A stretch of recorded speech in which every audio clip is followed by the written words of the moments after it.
Hola, bienvenido and a warm welcome to the second DTM race of the season 2010. It's the first time that we drive in Valencia. Yesterday clinched pole Matthias Ekstrom with the Audi, and on second position we have Bruno Spengler just close behind him. On fourth position Gary Paffett, the winner of Hockenheim the last race, and only on position 10 we have the reigning champion Timo Scheider. There's a nice look at the grid and the Red Bull car of Ekstrom. Again, we still puzzle about the speed of Timo Scheider, champion last year, champion indeed in 08. The Dunlop tyres have changed substantially for this year. Everybody on the same control Dunlop, and maybe Timo Scheider just hasn't got a handle on the different characteristics of the tyre. So everyone getting ready now to roll off on the sighting lap, as they'd say in motorcycle racing, a warm-up lap, and it'll be on the grid, and then a countdown just as we have with the lights in Formula One. So Mercedes versus Audi. We already have the news now that in 2011 BMW will join this championship, maybe some others as well. For 2011 there will be a major change in the technical regulations, and there is an attempt to have the same set of regulations for the Japanese GT Championship, and maybe even the Grand Am Series. And as I understand it, all the manufacturers of Enter will be given the same carbon fibre central tub to the car, and then it's up to the manufacturers to graft their own suspension and bodywork on. So let's just recap that starting grid then. Ekstrom and Spengler, Jarvis and Paffett, De Resta and Rockenfeller, Molina and Pramar, Martin Tomczyk and Timo Scheider round out the top 10. Marcus Winkelhoff and Jamie Green, Ralf Schumacher in 13th, just ahead of David Coulthard, Engel, Frankie Cheng and Susie Stoddart, and Catherine Legg feeling very unwell, not making the start, although she did indeed qualify for the race. Cars weaving to get a little bit extra temperature into them. Remember, as ever in the DTM, 2 mandatory pit stops between the laps 11 and lap 36. Everyone currently full of fuel with 70 litres on board. They'll squirt another 20 litres in on each of the 2 stops. Their confirmation on your screen of the pit stop window. And this distance for the 45 laps is 180 kilometres, or if you're in England, just over about 105, 106 miles. Race will take just over an hour. And look at that track temperature, 48 degrees. Well, I think there's still a very big question mark over the tyres. Certainly Mercedes got round the problem better at Hockenheim than did Audi. Audi have done a lot of work in the last couple of weeks or so to try and understand why they had a problem, particularly in the rear, overheating the rear tyres. And I believe they've had a couple of universities involved, and also the Audi technical staff looking at it. The roar of 470 brake horsepower you heard then from these V8 full racing engines. These are not modified production engines, they're full racing engines, and they're getting ready. The 2 team bosses, Dr. Wolfgang Ulrich, who answers to one of the main board directors at Audi, Mr. Michael Dick. I think he was down there, he often attends races. The yellow car is the one you want to watch for. That's David Coulthard. And you will see these lights, Formula One style. The 5 red lights will come on. They will go out, I believe, driven by a computer program. And then the start, all important here at Valencia. The lights, 4, 5. And a very quick start, and a great start by Ekstrom. Pretty good start by Oliver Jarvis. And I think Jarvis it is who slots into second place. Yes, he does. He gets the jump on Spengler, I think. No, Spengler's down the inside. Spengler hangs on to second place. Gary Paffett goes wide, almost into the gravel, and Gary Paffett drops a couple of places there. And Paffett being muscled there by Pramar as well. And poor start for Gary Paffett.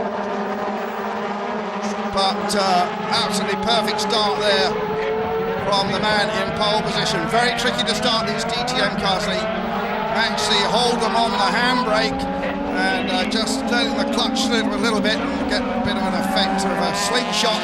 And Paffett fights back there and gets ahead of Pramat in the very bright blue car. But Spengler hangs on to second place and more nudging him. Gary Paffett doesn't like to have Pramat right on the outside, gives him a bit of nudge. But seems to have dropped back, and the Frenchman, oh, he got a spin of that spiral angle.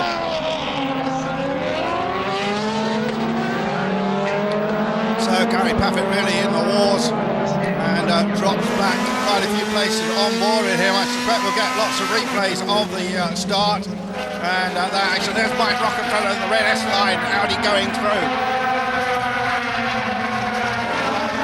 And watch out for there, just a flash of the yellow car of David Coulthard, DC here in his second DTM start. Spectated several of the races last year.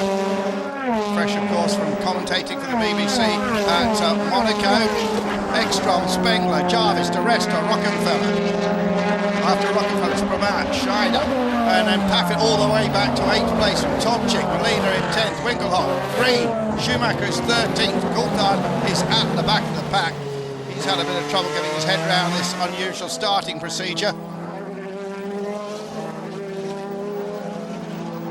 So I just wonder if there's been a little bit of damage to Gary Paffett's car after that pushing and shoving with the blue Audi of Pramat, the man from Paris.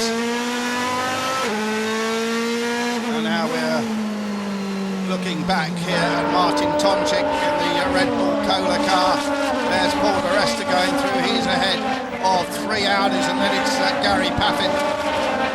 Paffett winner of the opening round. Let's go on board with Gary. Let's have a look at that start. Well, he seemed to get a pretty good getaway. Maybe he had to just lift a little bit there and just lost a little bit of momentum. Spengler down the inside though, and then Paffett going out a little bit wide, as you see, and that's where his problem started. Paul de Resta goes by, Rockefeller goes by, he's right up the boot of Rockefeller, and well, must be touching the Audi A4, Gary Paffett. And then what happened after that? Slightly offline, we still haven't seen where Pramat is. Did he get a bit of a nudge there, a bit of a twitch to the Mercedes C-Class? All this a replay, remember. Here's another view. This is Molina's view of what went on. And they're, well, going together. And a lock-up then from Gary Paffett. He had to turn in then. He got people on his outside there. He's right behind Rockefeller, Pramat alongside him. Very hectic and unfruitful lap then for Gary Paffett. There's David Coulthard, who certainly wasn't last, and there he was held up by the spin of Mario Engel. So let's see what Coulthard can do. We've got a timing screen in front of us showing all the splits. Most of these cars will be starting here on tyres they used in qualifying. Some drivers have one set of unused tyres, some have 2. I know Paul de Resta's got 2 fresh set of tyres. They do give a bit of an advantage for a few laps. Gary Paffett trying to get back into his rhythm. There is Molina in car number 18 in 10th place. There is the Frenchman in the blue car, Pramat running in 6th. So Spengler in second place. The gap at the moment 1.4 seconds between Ekstrom and Spengler. First flying lap from Eki, 1:31.2. They were down just under the 1:30s in qualifying, so there's a little bit more speed to come out yet. Here we've got a replay of the stern car of Cheng going a little bit wide, and then David Coulthard dives down the inside. And Coulthard moves up to 15th place and puts the first Chinese driver in the DTM back a place. Remember, this series will end this year on a street circuit in Shanghai. That should be exciting. There's a long, long way to go before then. Ralf Schumacher in the one of the very latest Mercedes in 13th place. What's actually fastest here winter testing, but doesn't seem to have been able to find that speed over this race weekend, and really questions marks over Ralf Schumacher in this series, now in his third year, and still to climb on the podium in one of the best Mercedes out there. Paul di Resta then in fourth place. Oliver Jarvis just put in the fastest middle sector of anyone, and on a timing screen that's a purple colour, just as it is in Grand Prix racing. So Jarvis goes purple in the middle sector, pushing hard obviously here.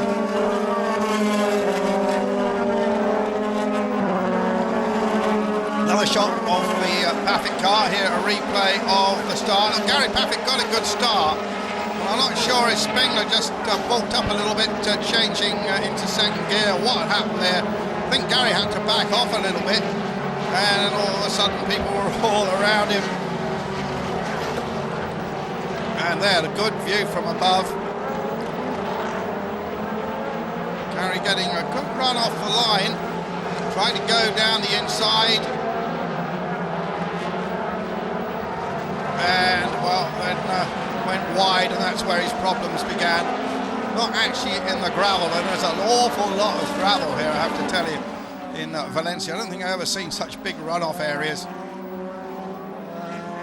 There is Paul di Resta then, young Scottish driver who's been doing an excellent job as the number 3 driver for Force India. A couple of weeks ago in Barcelona on the Friday, out speeding one of the regular divers, Antonio Liuzzi, and I know Paul's feeling very frustrated on the Saturday and Sundays of Grand Prix. He wants to be racing Grand Prix, of course. He could dovetail that in with the DTM because there aren't any clashing dates. But at the moment, Force India is still saying that Liuzzi is their man for the whole of the season, but I think that could change. Let's find out what happens. Of course, Liuzzi had a good race at Monaco. There, the Audi top service car, and that is Scheider. Ekstrom then from Spengler, Jarvis, di Resta, Rockenfeller, and as you can see, overtaking here is not easy. It's fine for motorbikes, but for cars, just the whole layout of the track makes it very, very difficult. Most of the corners are fairly slow. There's only a couple of really quick ones, and that just doesn't help the drivers when they're trying to dive down the inside. There is the glorious back car, the mirror chrome car of Ralf Schumacher. All that Formula 1 experience. Pictures, of course, with Williams. Jordan raced for Toyota. And Ralf Schumacher in his third season now. There you see all the aero devices at the back. The regulations were frozen in the end of the summer last year, and very little changes allowed to be made to the cars. They were able to homologate 3 different aero packages, and I believe they're running medium downforce here today. Again, another fast middle sector from Oliver Jarvis.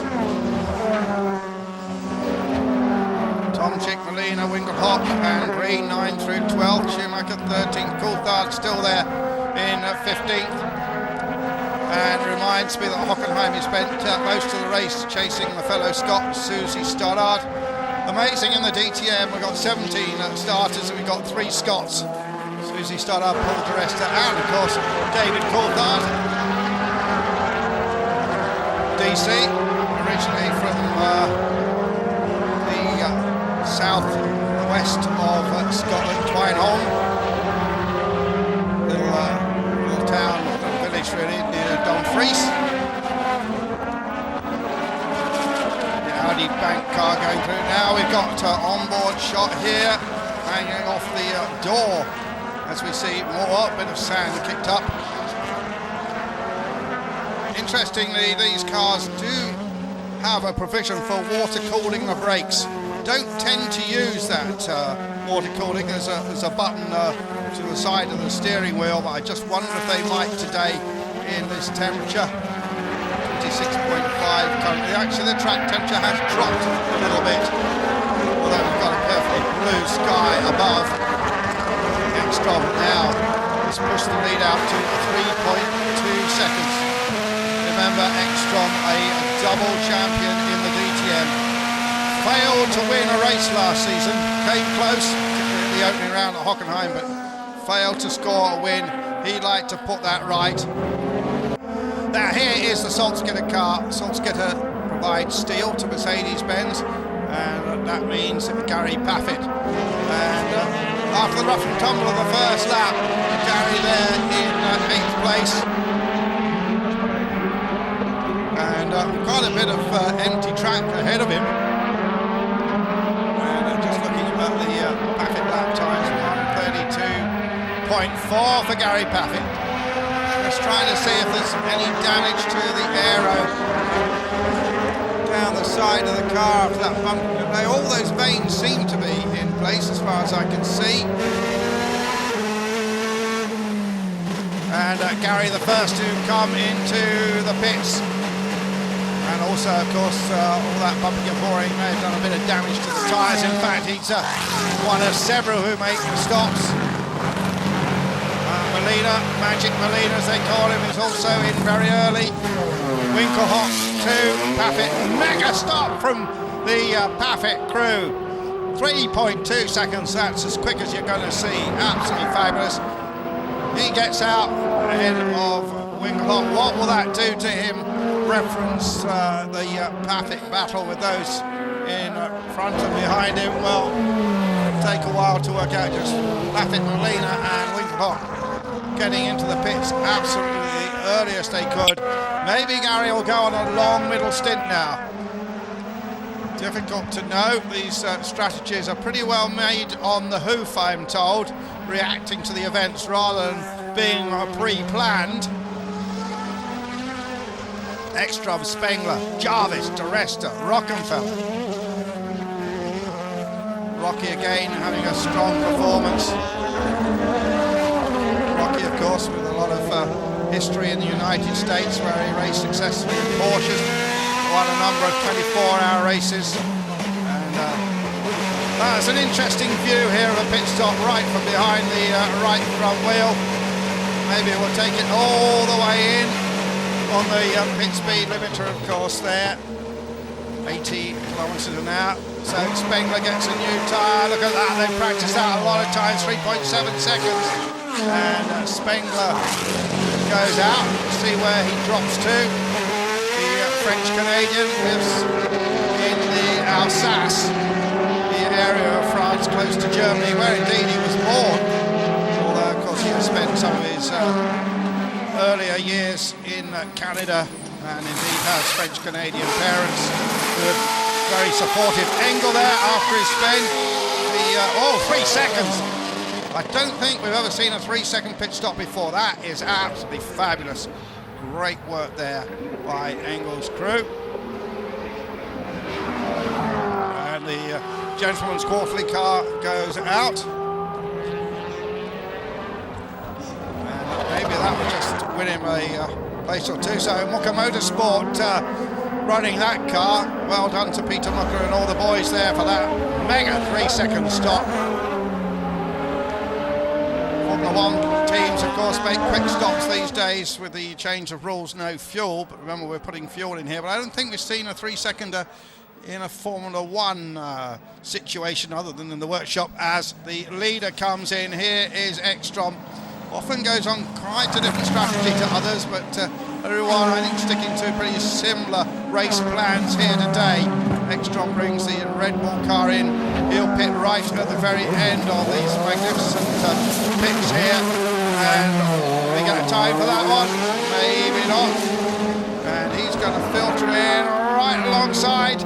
Oh, he comes out right in front of Susie Stoddart, who goes past him, or tries at least, but doesn't quite make it. Go on, Susie, see if you can hold him up. No, doesn't manage it.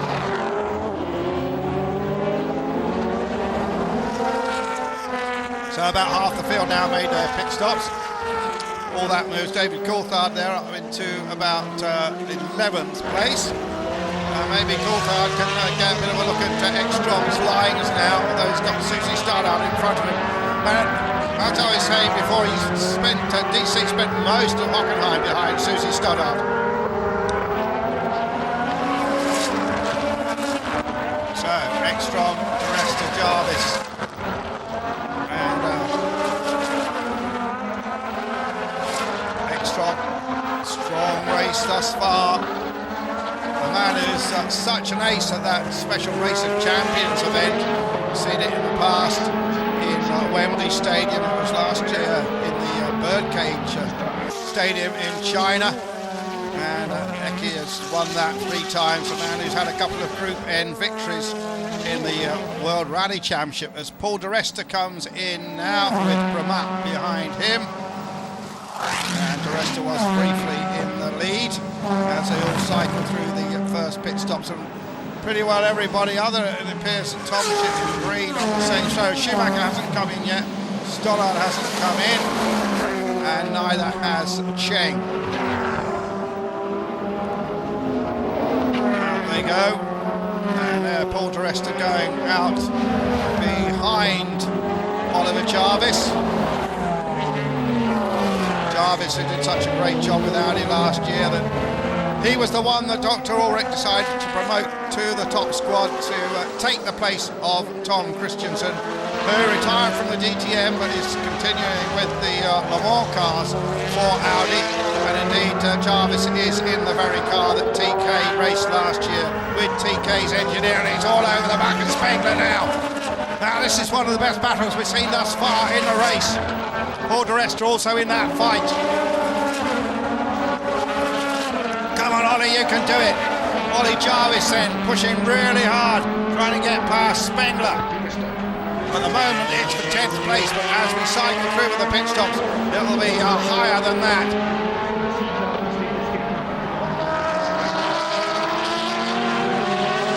Currently Scheider is in the lead because he has yet to make his stop.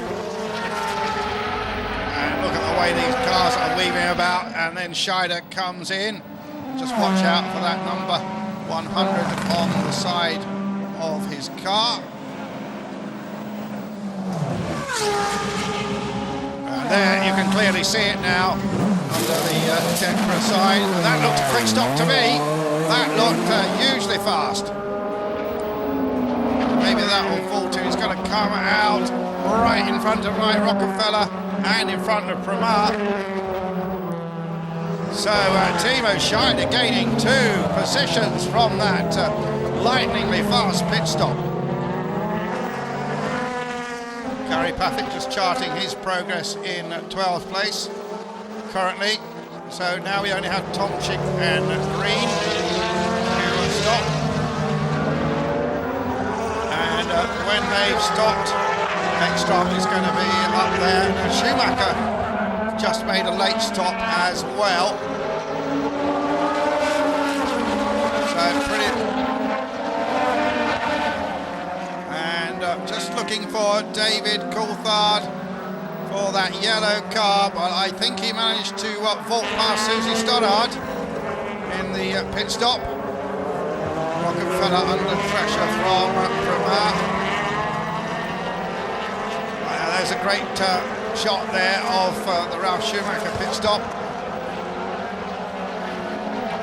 Just slightly slower than some of the others. There's Paul de Resta, told by the bright red mirrors, the AMG white and black livery on the side of the car. So a couple of them still staying out. Tomczyk and Green have yet to make their stops. Tomczyk just had very fast middle sector, so those tyres still holding up very well indeed for Martin Tomczyk. And I just wonder what this longer first stint strategy is going to do for him. There is Rocky and Pramar, the man. Well, the pair of them, of course, sharing an Audi in the Le Mans endurance season. Not last year, but the year before, to win that championship. So teammates then. indeed, both driving the Phoenix run Audis, Phoenix Racing, who are based right next door to the Nürburgring in the big industrial park there. And Rocky actually switching teams this year. He was with Team Rosberg, who run the other two customer Audis, year-old Audis. The main cars, of course, run by the App Sport organisation.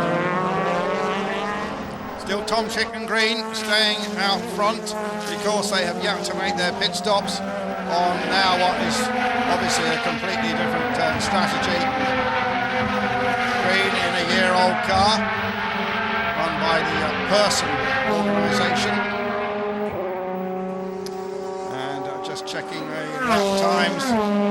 Green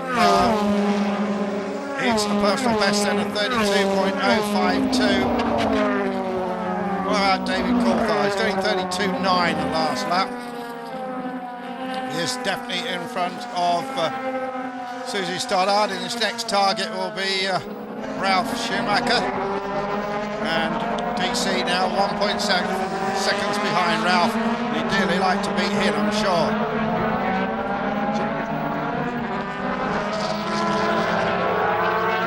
So, 28 laps still to go. On a hot, torrid afternoon here in Valencia on the circuit, which is profoundly difficult to pass on. But someone will make a go at it. I'm absolutely sure. There is Scheider. There's the AMG car of Paul di Resta. Force India test driver. Gets to run again, he tells me, in Turkey on the Friday. Be very interesting to see how he gets on at that track. He hasn't been to the circuit before, although he's done quite a few laps around it in the simulator. And that must be the McLaren simulator that they are able to use. There's Jamie Green going through. And Green with Ekstrom quite close behind him, just 2 seconds. Ekstrom having made the stop, Green having not. And Tom Chick with some 7 seconds margin over Jamie Green. Back on board with Gary Paffett. Paffett trying to chase down Alexandra Permat. As you can see, not much distance between them, 0.8 of a second it shows on the watch. But overtaking around here is a very another issue.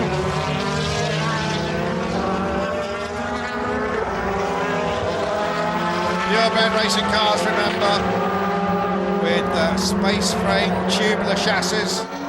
As I told you earlier, that can all change for 2012 with the carbon tubs provided by the ITR. We've heard that the Grandam people are coming over to look at a DTM race. I know there's been discussions going on with the JAF, which is the Japanese Auto Federation, about having a common set of rules with the Japanese GT Championship. That could bring one or even two Japanese manufacturers into the championship, I would have thought. Lexus have been talking about it for a couple of years now. This championship tends to be for upmarket brands. And of course we've got two really upmarket brands here in Audi and Mercedes. We're in the sort of executive area here, aren't we? And Audi having an absolute phenomenal business year last year, despite all the problems in the economy. I'm told that they sold just 50,000 short of 1 million cars last year and made a profit of 1.6 billion euros. Oh, a bit of a lock-up there from the stern car of Cheng. Coming under pressure from Engel, who's made a second pit stop.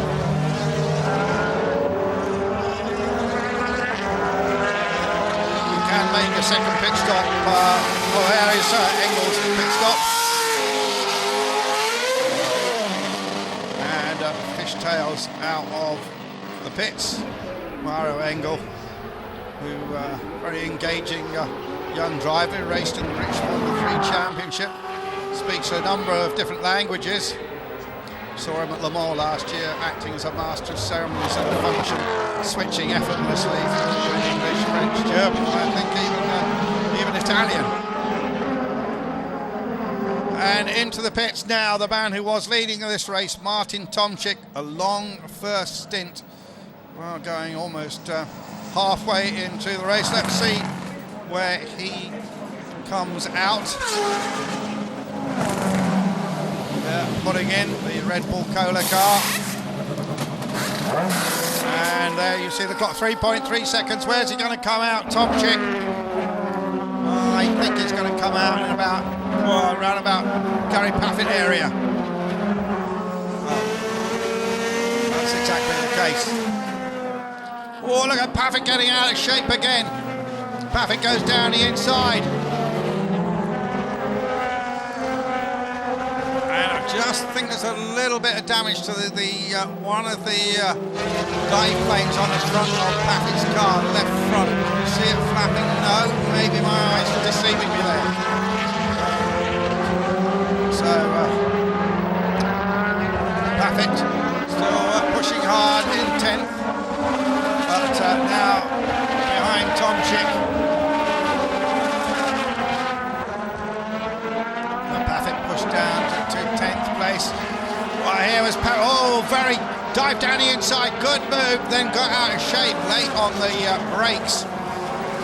And the Red Bull Cola car getting a better drive out of that corner. Most of these corners, some of the corners don't have names, some are named after famous motorcycle racers, as indeed is the circuit, which is the Circuito Autodromo Ricardo Tormo, one of Spain's top 125 riders who lost a tragic battle with leukemia some many years ago.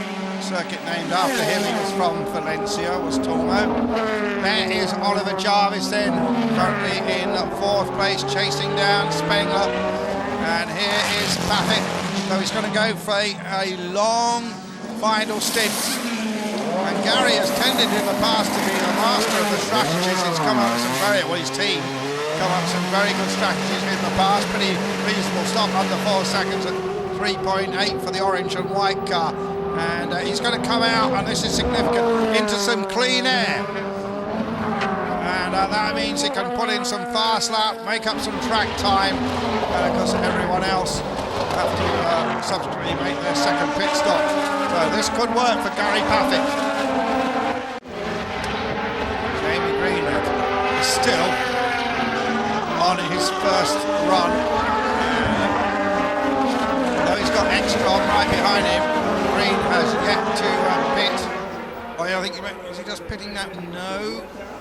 Jamie Green goes through for another lap, leading the race, although Ekstrom would like to get by him now. Spengler in 3rd, Jarvis in 4th. Just looking at the timing screen, Jamie Green take 20 seconds off, got to probably come back around about 13th, 14th place actually. David Coulthard just a bit slow. His rival Ralf Schumacher on that last lap. Coulthard with a 32.3. Schumacher 31.9. I think Green's tyres must be wearing now. He's down in the 32.5 his last lap. There's that battle there between Spengler and Jarvis. Jarvis keeping the pressure on the quiet and unassuming French-Canadian. Both, of course, graduates of Formula 3. Just to recap what I said at before the start of the race, we had a Euro Formula 3 race this morning. It was won by 17-year-old Kevin Magnussen, son of Jan Magnussen. Of course, now races a Corvette in the American Le Mans series, but did race for the Stewart Formula 1 team, you may remember, and was a star of Formula 3, well, 15 years ago, I suppose. So, Jamie Green from Leicester, by dint of not stopping yet, leads this race. Ekstrom, Spengler and Jarvis. And coming in now for a second stop is Alexandra Pramat in the colours of a German TV channel. I think it's a specialist film channel. And down on off the air jacks goes Primat in a very quick 3.3 second stop. And here comes Gary Paffett, and he's going to be seeing the exhaust pipes yet again of the Audi A4 of Alexandre Primat, the Parisienne.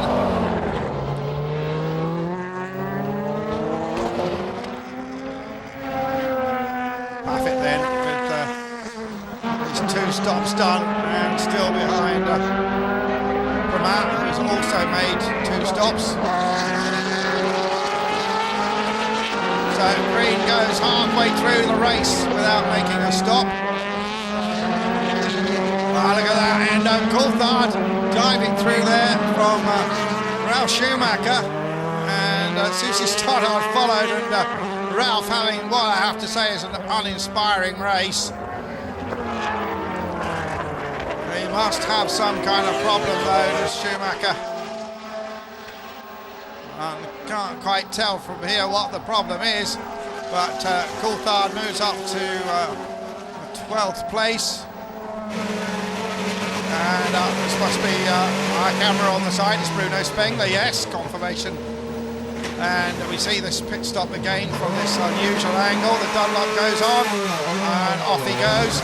Oh, and Rocky comes in as Spengler goes out. Spengler stopped 4.3 seconds, Rocky 3.6, and leaves a blue cloud of Dunlop tyre smoke. Here is Coulthard for his second stop there. Green has finally stopped, by the way, in all this activity down his magnificent pits. And, well, they've parked it. So there Ralf Schumacher climbs out. And the mirror silver Audi is parked. And I'm sure there will be some discussions there with his race engineer Anders Riedel about the problems.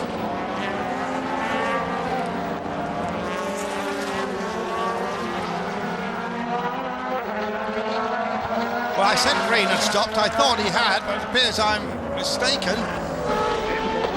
Thought the computer showed a stop, but no, it doesn't. We're not seeing any shots of Jamie Green, but he's actually starting to pull away a little bit from Extra. Here's Paul di Resta for his second pit stop.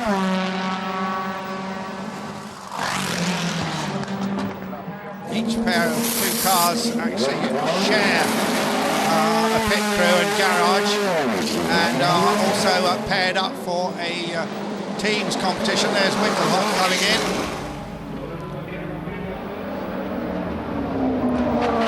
So Green can go even further yet, but as long as he gets those 2 pit stops in the window, and there is the rest of it, Primat in front of him. And well, di Resta now being challenged by Mike Rockenfeller. No signs of any tyre problems as yet. There's the S-line Audi A4. There's di Resta currently in 6th place.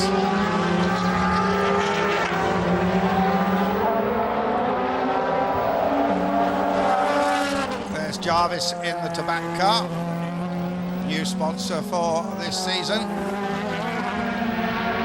There's Martin Tomczyk. Tomczyk currently in 5th place. So currently Jamie Green continues to lead this race, having not made any pit stops, and he is now in the pits. There he is, coming in, peels in. I suspect we'll have a short second stint.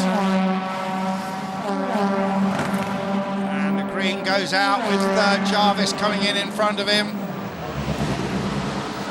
Jarvis for his second stop.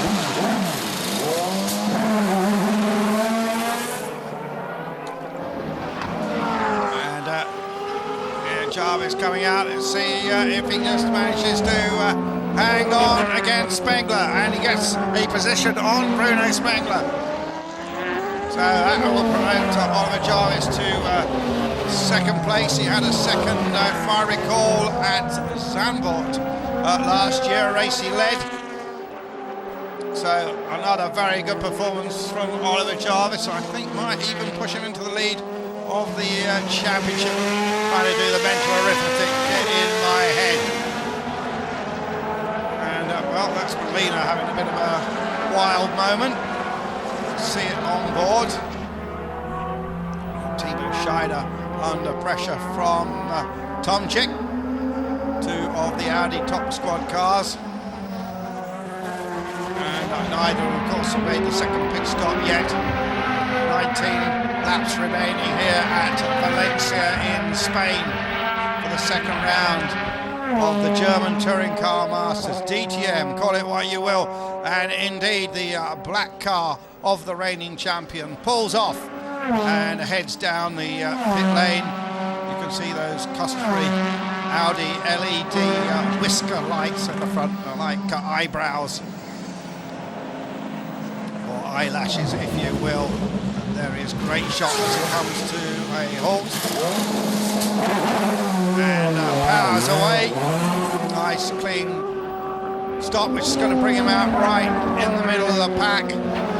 And this should be interesting. And it's got Paul de Resta right behind him. Has Paul got enough drive to get by? Not quite. And Timo Scheider still behind Alexandre Promar. Green currently in 5th place, but of course all these positions shaken about at the moment because of the different pit strategies. But no question about who is fastest out there, who's dominating this race. It is Matthias Ekstrom, looking to give his mother a belated birthday present. As I said already, gave her a run in the car. Well, not this car, but one of the DTM taxis. It must have been pretty exciting for his mum, however.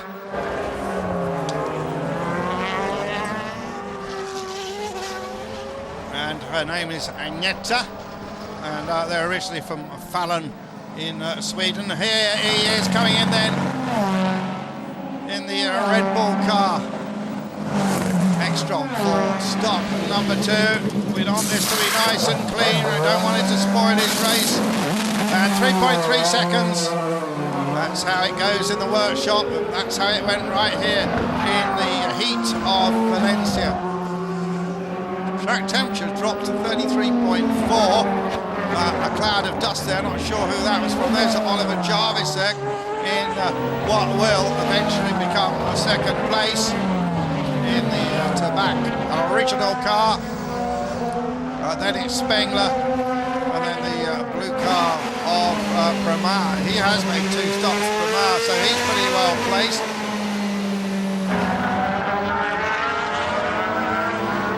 So outstanding effort from Matthias Ekstrom, the 04 and 07 champion.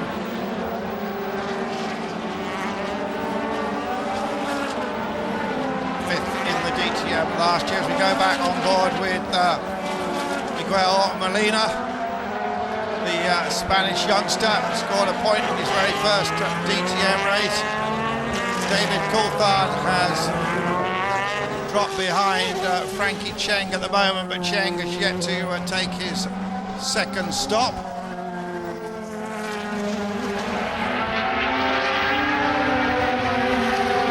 Martin Tomczyk.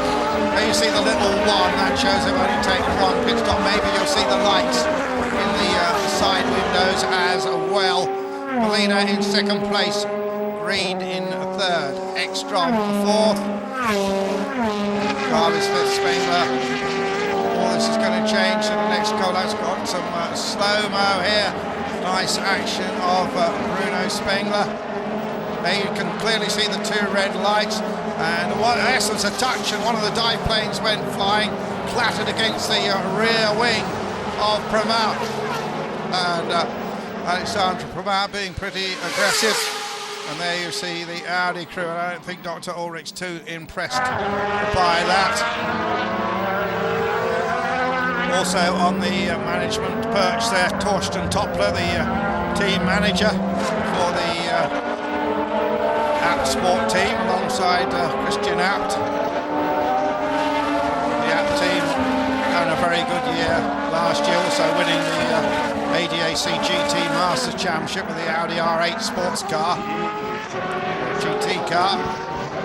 And pretty busy period for them, having run cars last weekend at Nürburgring 24. This is always a tough race. I think the Abt crew could catch up on a bit of sleep after this weekend. Next DTM race will be at the Euro Speedway Lauschitz. So quite a tense struggle here for these positions for points. But as we said, numerous occasions, overtaking around here is really very difficult. Pit boards go out, and there is Jarvis still ahead of Spengler, very close for Paul de Resta there, almost tagged by Wendelhoff, might have just been foreshortened perhaps by the camera angle. And yeah, I think that was just nice judgment, wasn't that close. Tomczyk and Melina and Green, the boys who haven't made their second stops, currently shown first, second and third. And Green is going to drop to about, come down to about 12th place when he comes back in. Tomczyk, where will he slot back in? He could slot back in at about 5th or 6th place, could Tomczyk. Wait and see what happens. There is Oliver Jarvis though, and fully backing up Dr. Ulrich's decision to choose him rather than Pramat or Rockenfeller to be promoted into the old Tom Christensen car.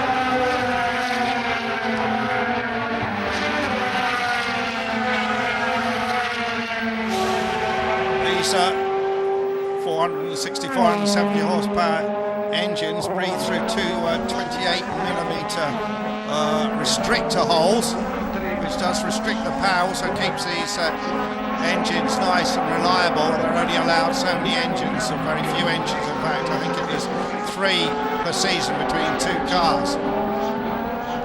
Tomczyk there, 131.142.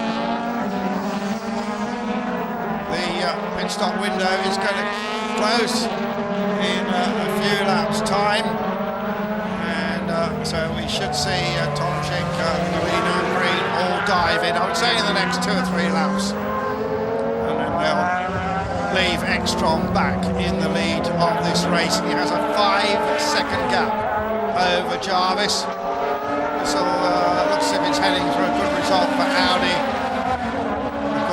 Mercedes getting a 1, 2, 3, 4 result in the opening round. Gary Paffett getting maximum points in Hockenheim, not looking as if he's going to score here. There is the aggressive Frenchman in the blue car, Alexandre Pramat, chasing after Spengler.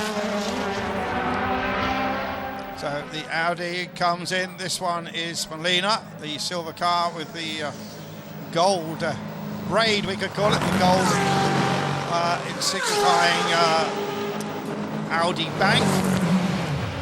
The colours that Pramat actually ran in last year.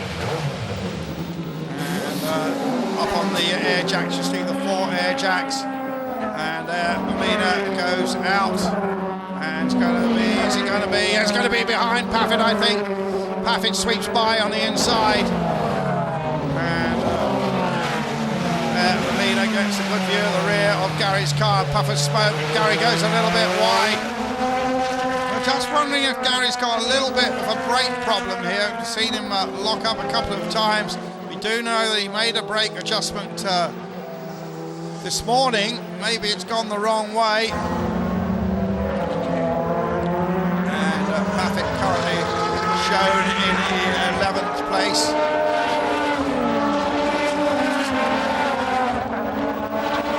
Ekstrom holding station over Jarvis. Spengler trying to on terms with Jarvis still for a podium position. A replay of the Molina pit stop. Here he comes back onto the track. You'll see Gary Paffett on the left in a moment. There he goes, past. So now Tomczyk then, who was in the lead by dint of that longer second stint, comes in at 80 kilometres an hour. It looks as if he's got a fresh set of tyres to go on. And will he get out in front of Primar and Spengler? And looking out, Tomczyk goes in. Well, that very fine strategy there by Tomczyk. That has really worked very, very well indeed. Outstanding call from the pits, has vaulted him up the grid, up the order I should say. Now hopefully he can make that stick. There is Scheider. Tomczyk really making the strategy work to his advantage. Just got into some clean air, put in a whole series of nice, clean, fast laps. Hung out there to almost the close of the pit window. However, Jamie Green will adopt the lead for a lap, I think it will be, before he makes his second stop. Remember, he stayed out very long, over half distance on the first set. I think Green must keep it coming on the next lap. There's Scheider. And wow, what a result for Tomczyk. I think he's now running in what will become second place ahead of Jarvis. And well, it looks like we're going to have an Audi 1, 2, 3 if they stay like this. Remember, Green to make a pit stop going to cost him the best part of 20 seconds, going to drop him down to about 11th or 12th place. And Winkelhock in the pits. And is this a tyre problem? Yes, it is. Well, that will be a worry for Audi. And are they going to keep the car? He's switched it off. And well, now Dr. Ulrich will not be sitting comfortably because it appears there's a tyre problem down there with Winkelhock. Now, how are the tyres of the other Audis? That is the big question. Can Mercedes try and push them a little bit, try and make them overwork those rear tyres? So, Green's still out there in front, but has to make a pit stop. Then it's Ekstrom. 2.1 seconds only over Tomczyk, then Jarvis another 2.3 seconds back, then Spengler, then Pramat, and then Scheider, Paffett and Molina. And Molina, having scored the points in his opening DTM race, just out at the moment. Just reminded David Coulthard moves up to 12th spot. There is Green, finally makes his second pit stop. Away he goes, 3.4 seconds. And we'll see where he comes out. Here, there he is emerging down the pit lane, long run. And he is going to come out behind the Audi tank car of Molina and in front of David Coulthard.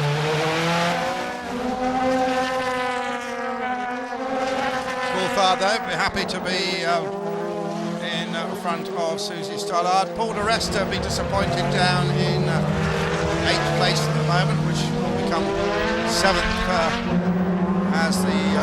oh, look at this! The Gary Paffett had Molina lunging down the inside, and managed to fend him off.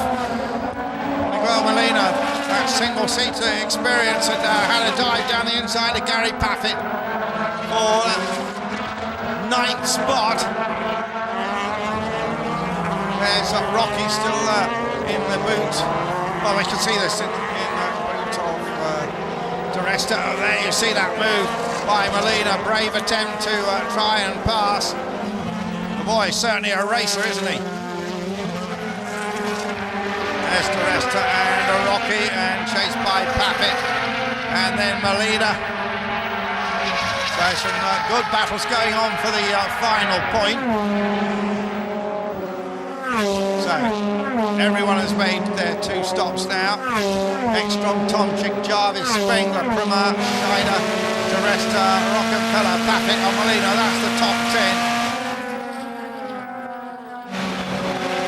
And Molina picked by Dr. O'Rourke. I think he tested 4 or 5 youngsters.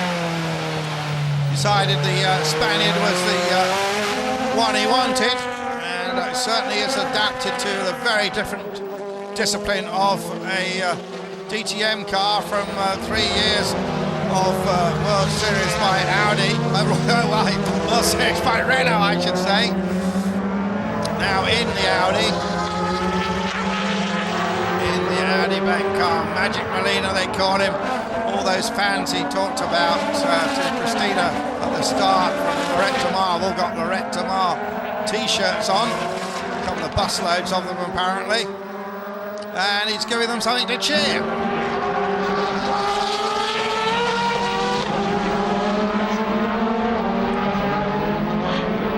Well, what happened to Ralf Schumacher? Some problems.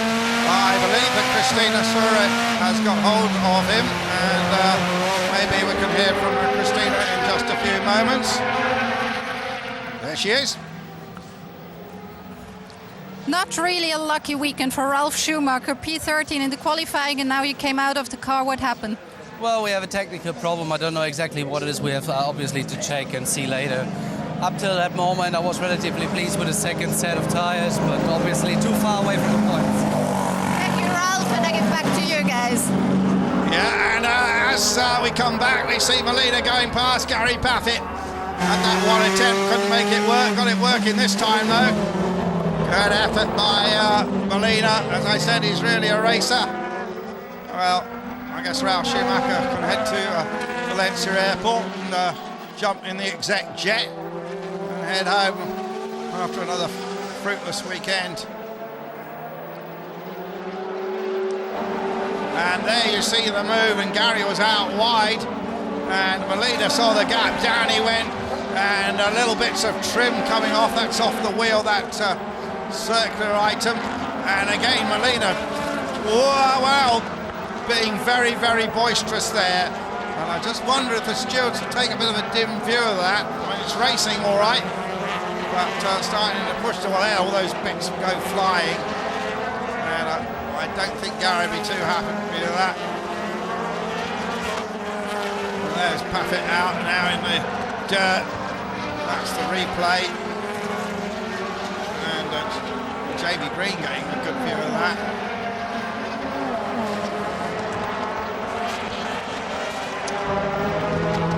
Oh no, what has happened here to Oliver Jarvis? Oliver Jarvis slows. Can't immediately see the problem. He's going to limp into the pits. There's team manager Toppler, he'll be wondering what's going on. You see the blue light flashing at the back. Well, that at least will get Mercedes onto the podium. And mechanical malady is pretty rare in these Audi DTM cars. Indeed they are. And DC coming into the pits as well. What has happened to DC? So problems for David Coulthard. He comes into the pits. So 3 retirements in a few laps here. Drives it straight into the garage. Well, both Mercedes and Audi having mechanical problems. That is the gap between first and second, and that is the gap between second and third. So just to recap, Ekstrom, Tomczyk and Spengler now the top 3. Pramat is 4th, Timo Scheider up to 5th place, and it's Paul de Resta, Rockefeller and Molina in the points again. Looks as if he's going to get another 8th place.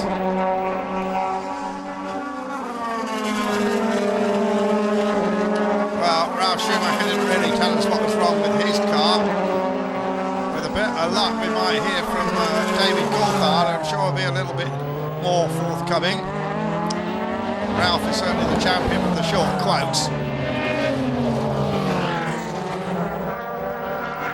So Spengler still under pressure, as Molina has proved you can, yes you can, overtake at Valencia. And there is Oliver Jarvis, desperately disappointed, walks away, chucks those driving gloves onto the grass. And the Tobacco original car is done for the day in the closing stages. Just 7 laps remaining when he had to pull out, and obviously that will hurt his championship chances a little bit. Every round counts in the DTM. And I just look at this run that Tomčik's getting. I mean, Tomčik closed right up on Ekstrom, using that different strategy that's really worked so well for him. Coming off a so-so qualifying session, and Martin Tomčik obviously with a very good setup with his car, and all the time closing, because I suspect that not exactly team orders but words of wisdom which have been given to them in briefings by Dr. Ulrich not to fight too much will come into play. And Martin Tomčik with 4 victories in his long DTM career of some 94 races. The man from Bavaria. And Tomčik having an absolutely magnificent race. And looking at these split times now.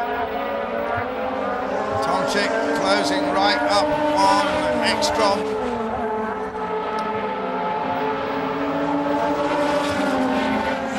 Still the Pramac car has not given up the fight with Bruno Spengler. See if he can return to an Audi 1-2-3 situation. And now he's right up his boot now. Now what can Pramac do about this? We know Pramac's a man that will take no prisoners.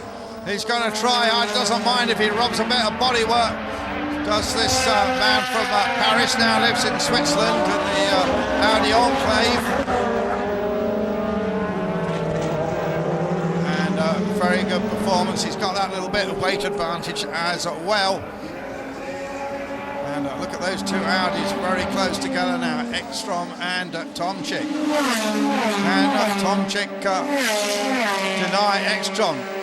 Norbert Hauer's got his hand over his mouth. And the gap is only 0.8 of a second, and we've got a splendid battle then for 3rd place. And well, Timo Scheider in his 100th DTM race, right up in the points after all the disappointments at Hockenheim. There's Paul di Resta, got Rocky still up his boot.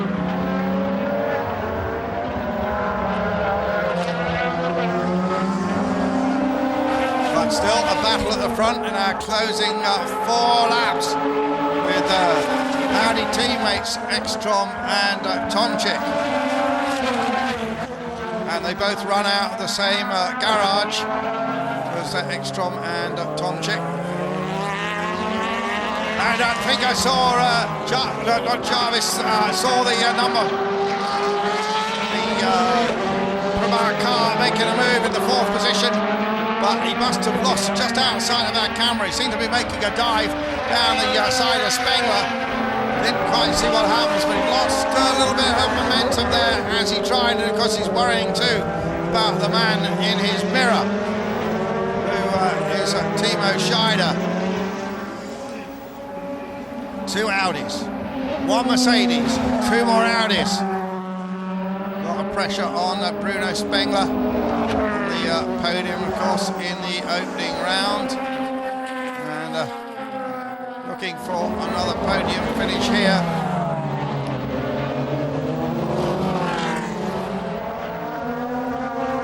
There's Pramac. Can he do anything about the Mercedes in front of him? Gap between the leading 2 points and 7 of a second. If Ekstrom makes any kind of mistake, locks up under the brakes, just goes a bit too deep, then Tomczyk will be ready to pounce.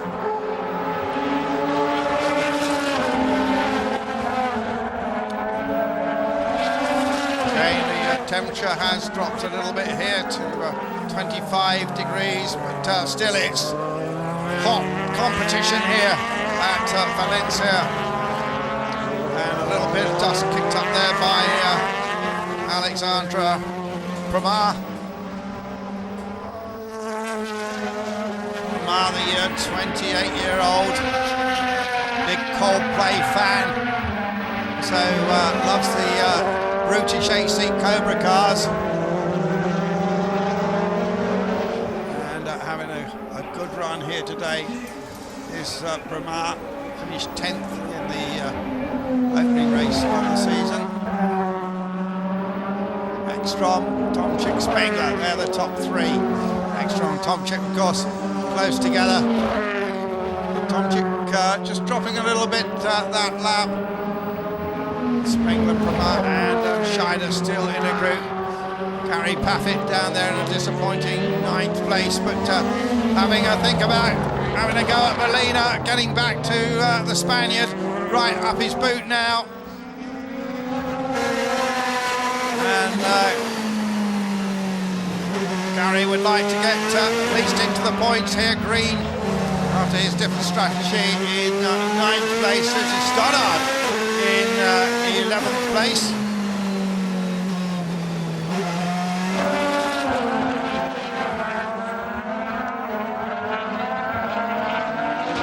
So Gary Paffett still pushing hard. Got dusted up on the opening lap.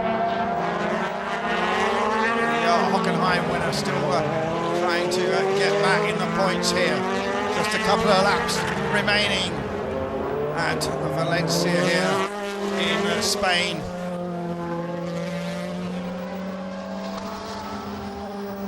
Jamie Green still has that watching brief behind here. They're leading two Audis coming across the line. 0.7 a second between the pair of them. Spengler being chased by Pramar and Scheider. No word yet in the pits about the Jarvis problem. There is Paffett. We are, of course, on the last lap. Can Paffett do something about the Audi bank car? Tries to tuck it down the inside and again makes contact with the car in front of him. So this has been a fairly hectic old battle between this pair. And Molina giving as good as he can get. So Paffett will try, and let's see what it's looked like from the cockpit of the Paffett car. Bump! And a little bit of carbon fibre goes flying.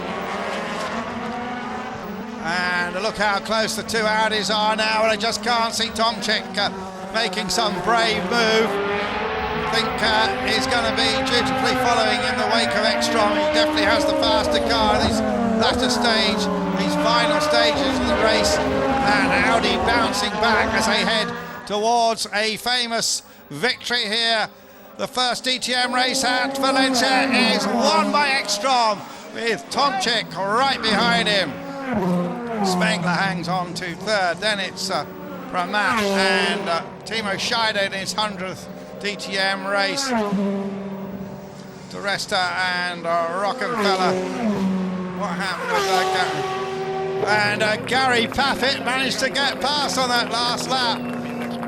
I'm sure we'll get a replay of that. There is Ekstrom, and certainly giving his mother a late birthday present. That's how Gary got through.